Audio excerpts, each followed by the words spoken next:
Well, a pleasant good morning to all of you under the sound of my voice. Welcome to Moments of Inspiration with your friend Minister Rick, coming to you from Palmetto Point in beautiful Eleuthera in the Bahamas. And today I want to talk to us on a subject called the new normal. Now, Minister Rick, you got on your mask and we can hardly hear you. You're muffled this morning. But I want to talk about this thing called the new normal. You know, because of the pandemic, we've been told that the spread of this virus can be controlled if we wear our masks, if we practice social distancing, and if we wash our hands on a regular basis. And so this morning, I'm driving the kids to school. The kids are going to take their BGC exams. And every kid, now, I have to sanitize them before they get on the bus, make sure they're on their mask, make sure they sit in separate seats. When they get to school, the security of the school takes out the temperature gun, checks their temperature, hit them another dose of sanitizer, and send them on their way. This is the new normal. A year ago, if I went to the bank dressed up like this, there would be 2 police cars coming there in a hurry to get me because, of course, I look like a robber. Things have changed. Now, in front of the bank, you can't go in the bank without a mask. You can't go in any building without a mask on. This is now called the new normal. Every building you go to, there's a sign. You go to the shop, there's a sign. No mask, no entry. On the ground are 6 feet spaces where you have to stand 6 feet in front of each other. You go to church now, there's a sanitizer at the door. The seats are now spaced so that you can have social distancing. Everything in life now has changed. Parliament in our country, which is 40 seats, now only can have so many members of parliament in there at a time. Only so much members can go to church at a time. Only so much members can attend a funeral at a time. Only so much members can attend a wedding at a time. And this is called the new normal. You're asked to stay home.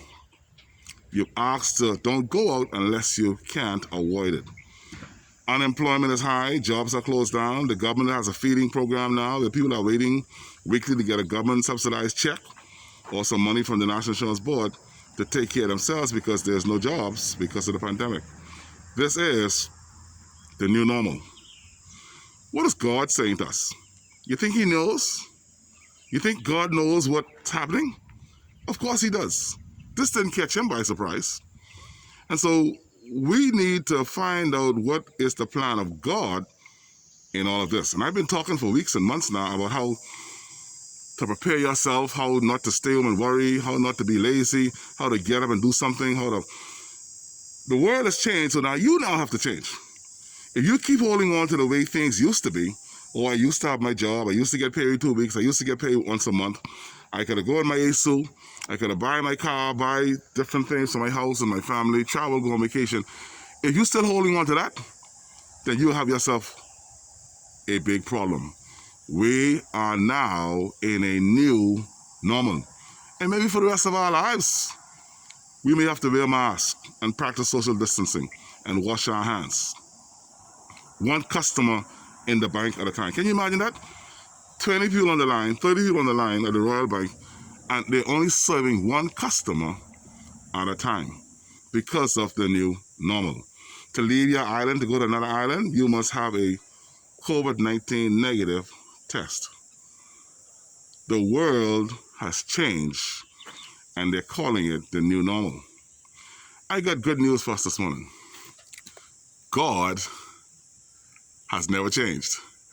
God is the same yesterday, today, and forever. And today He says, sons and daughters, give me your heart. And if you trust Him and never doubt, He will always and surely bring you out. So while we're living in the new normal, and yes, we have to do these things to stay safe because the numbers are increasing, you can still put your hope and your trust and dependence in God because Jesus Christ is the same yesterday, today, and forever. So we may be in a new normal, but Jesus Christ remains the same. Trust Him today. He'll remain the same for you.